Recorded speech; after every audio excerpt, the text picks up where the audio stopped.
अगर हम बौद्ध बने हैं तो हमें पिछली व्यवस्था को छोड़ना चाहिए था।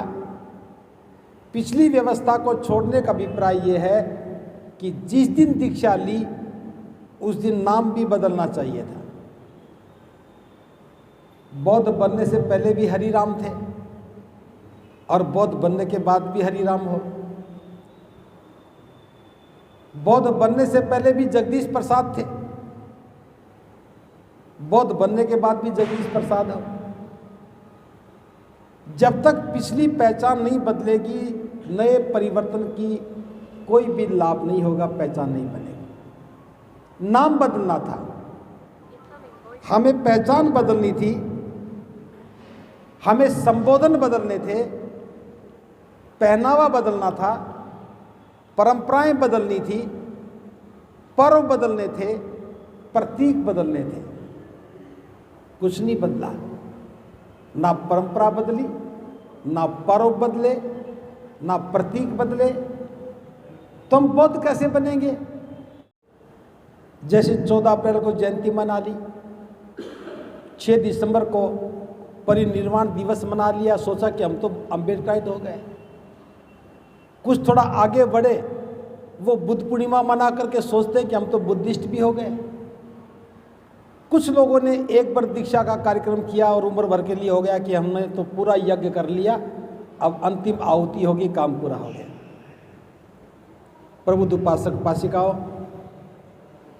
बाबा साहब जो कहना चाहते थे, जो समझाना चाहते थे, हमने वो पन्ना खोल करके ही नहीं देखा। हमने अपने ही विचार से बाबा साहब का गोल तय कर लिया कि बाबा साहब ने दीक्षा ली, हम भी दीक्षा ले लें। बाबा साहब ने दीक्षा दी, हम भी दीक्षा दे दें। बाबा साहब प्रतीकात्मक काम करके गए, समय कम था, 2 वर्ष और देखना चाहते थे वे। आप उस बात को याद कीजिए, जब बाबा साहब बुद्ध की शरण में गए, उसके बाद आह्वान किया कि जो व्यक्ति मेरे साथ बुद्ध की शरण ग्रहण करना चाहता खड़ा हो जाए, और सारा का सारा पांडाल खड़ा हो गया। लाखों लोग थे, कोई 7 लाख बताता है, कोई 10 लाख बताता है, कोई 14 लाख बताता है। और फिर बाबा साहब ने उन सबको धम्म की दीक्षा दी। अगले दिन बाबा साहब ने हम सब के लिए संदेश दिया और कहा कि जो लोग कमजोर हैं, जो डरते हैं, वे बौद्ध ना बने। ये एक साहसिक काम है। साहसिक काम क्यों है?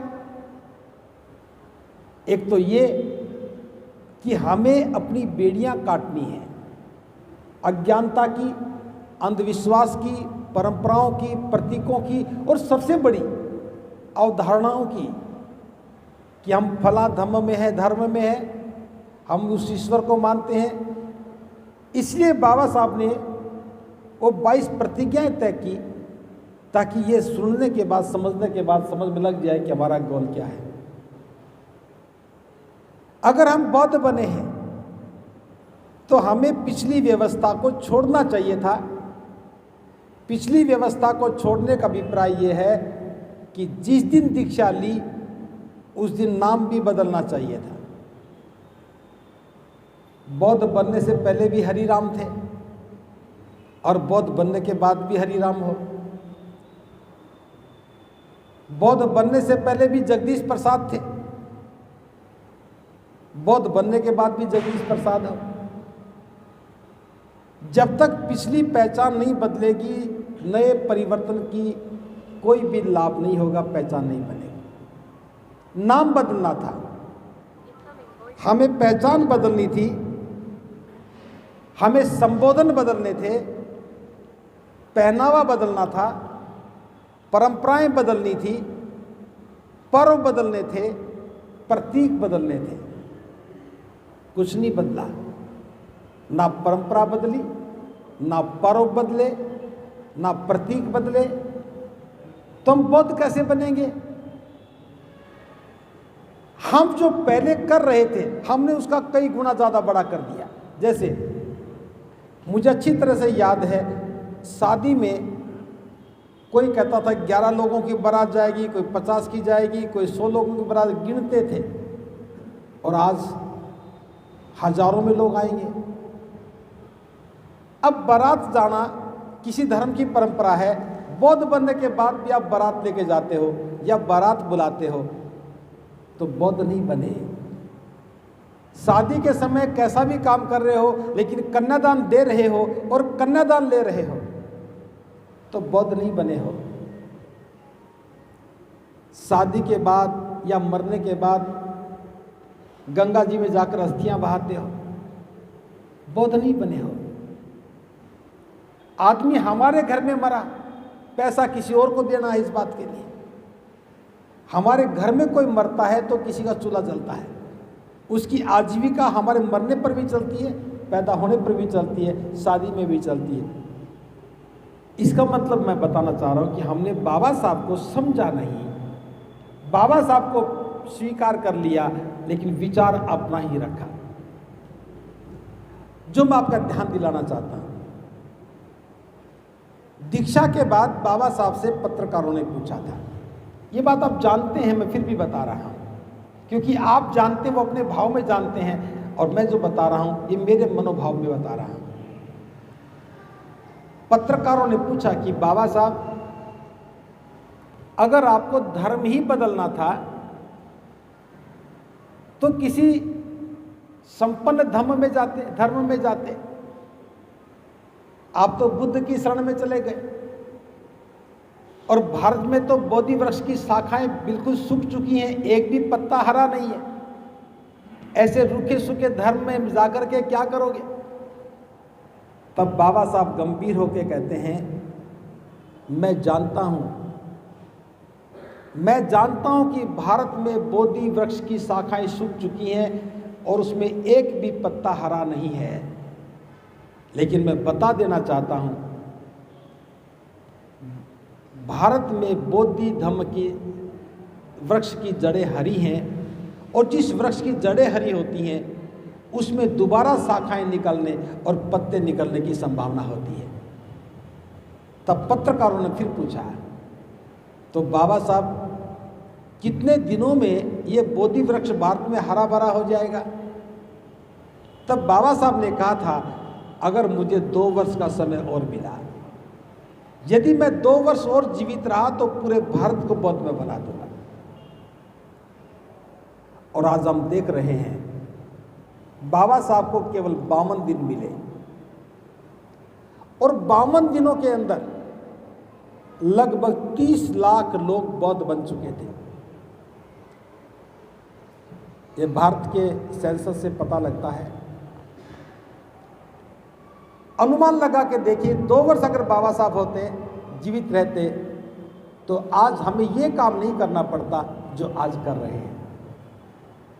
अब इस बात पर बहुत गौर किया, मनन किया, सोचने लगे कि बाबा साहब जिस काम को 2 वर्ष में कर सकते थे, हमें तो 67 वर्ष मिल गए। जितनी मेरी उम्र है इसे 10 वर्ष ज्यादा मिले हैं। 3 पीढ़ियां हमारी आ गई। भारत को बौद्ध में बनाने की बात तो बहुत दूर, हम खुद भी बौद्ध नहीं बन पाए। कैसे बनेंगे? लेकिन समझ में हमें भी नहीं आ रहा था। जितना समझ में आ रहा था समय के हिसाब से हम करते चले गए, क्योंकि रुकना भी ठीक नहीं है। करते चलना ही समझ में आने का प्रक्रिया है। तो इस संघर्ष के दौर से गुजरते गुजरते इस बात पर बहुत गंभीरता से सोचने लगे कि बाबा साहब भारत को बौद्ध में कैसे बना सकते थे 2 वर्षों में। यद्यपि हम मानते हैं कि बाबा साहब द सिंबल ऑफ नॉलेज हैं, ज्ञान के प्रतीक हैं, महानतम विद्वान हैं, उनकी सोच को हम अभी नहीं समझ पा रहे हैं। तो भी हमें सोचना होगा कि बाबा साहब कैसे बना सकते थे कि हम चूक रहे हैं। तब धम्म भूमि के चिंतन और मनन की प्रक्रिया में बहुत सारे लोग बैठे और इस पर विचार किया, तो हम जिस निष्कर्ष पर पहुंचे मैं वो बात बता रहा हूं। हमने बाबा साहब से निकल करके बुद्ध को देखना शुरू किया कि बाबा साहब भारत को बौद्ध में बनाने की सोच रहे थे, तो जरूर बुद्ध को देखा होगा, बुद्ध से सीखा होगा, क्योंकि बुद्ध को देखे बिना, बुद्ध को से सीखे बिना नहीं संभव है कि हम बौद्ध में भारत बना सकें। तो हम भी बुद्ध की ओर देखने लगे। सिद्धार्थ से जब बुद्ध बने, 1.5 माह तक उन्होंने प्रचार नहीं किया, एक द्वंद्व में रहे, किसको ज्ञान बांटूं, क्योंकि अगर सक्षम व्यक्ति नहीं हुआ, पात्र व्यक्ति नहीं हुआ, तो ज्ञान का अनर्थ करेगा। जैसे हम कर रहे हैं, हमें थोड़ा सा ज्ञान मिल जाता है, लेकर गली गली भाग पड़ते हैं, कैडर दे रहा हूं, कैडर दे रहा हूं। कैडर क्या दे रहे हैं पता ही नहीं।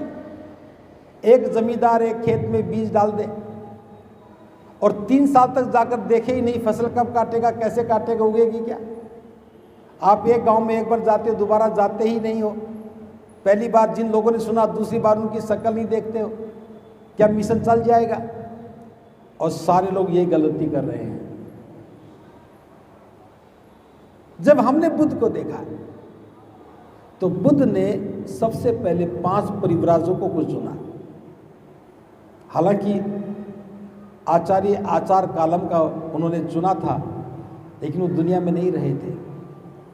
फिर उद्दक रामपुत के बारे में सोचा, वो भी दुनिया में नहीं थे। तब 5 परिव्राजकों को ढूंढा, बौद्ध गया से चल करके सारनाथ आए। सारनाथ आकर के उनको उपदेश दिया, शिष्य बनाया। फिर यशपुत्र आया, फिर उसके 5 मित्र आए, फिर उनके 50 मित्र आए। अब ये 61 लोग हो गए। इनको लेकर के बुद्ध राजगृह पहुंच गए। वहां इनका प्रशिक्षण हुआ, सिखाने की प्रक्रिया शुरू हुई। उसके बाद तथागत उर्वेला कश्यप के पास गए, कई दिनों तक इंतजार करते रहे। फिर उर्वेला कश्यप की समझ में आया, तो उर्वेला कश्यप बुद्ध का अनुयायी बना। अपने केस मुंडवा लिए, दाढ़ी कटवा ली। तो उनके जो 500 शिष्य खड़े होकर देख रहे थे, उन्होंने पूछा कि हे आचार्य, हमारे लिए क्या आदेश है। तो उन्होंने कहा कि जैसा तुम्हारी समझ में आए वैसा करो।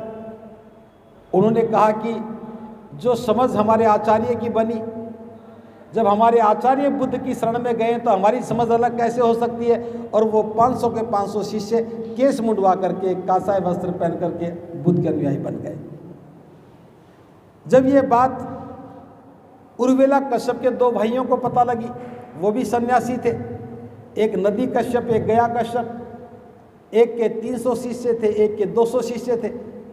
जब वो भी अपने भाई से मिलने के लिए आए, तो पूछा कि हे भाई, ये सब क्या हुआ, हमें भी बताओ और हमारे लिए क्या आदेश है। तो उर्वेला कश्यप ने कहा कि ये सवाल मुझसे मत पूछो, बुद्ध से ही पूछो। उन्होंने बुद्ध से पूछा, तो उनका भी एक ही उत्तर था। बुद्ध ने जो बताया, उन्होंने कहा कि जो बात हमारे बड़े भाई की समझ में आ गई, उन्हीं को देख करके हम सन्यासी बने थे, उन्हीं को देख करके हम अग्निहोत्र बने थे। अब वो बुद्ध की शरण में है, तो हम भी बुद्ध की शरण स्वीकार करेंगे। और वो 500 के 500 शिष्य बन गए। अब बुद्ध के पास 1000 से ज़्यादा शिष्य थे। अब ये बात पूरे नगर में फैली, आग की तरह से फैली। राजा बिंबिसार को पता लगा कि उर्वेला कश्यप बुद्ध के शिष्य हो गए। बड़ा आश्चर्य की बात थी, उर्वेला कश्यप बहुत विद्वान तो थे, लेकिन वो अहंकारी भी थे, बड़ा क्रोध करने वाले थे। अहंकारी व्यक्ति किसी के सामने कैसे झुक जाए। तो राजा बिंबिसार हजारों अपने दरबारियों को, नागरिकों को, विद्वान लोगों को साथ लेकर के बुद्ध के पास आए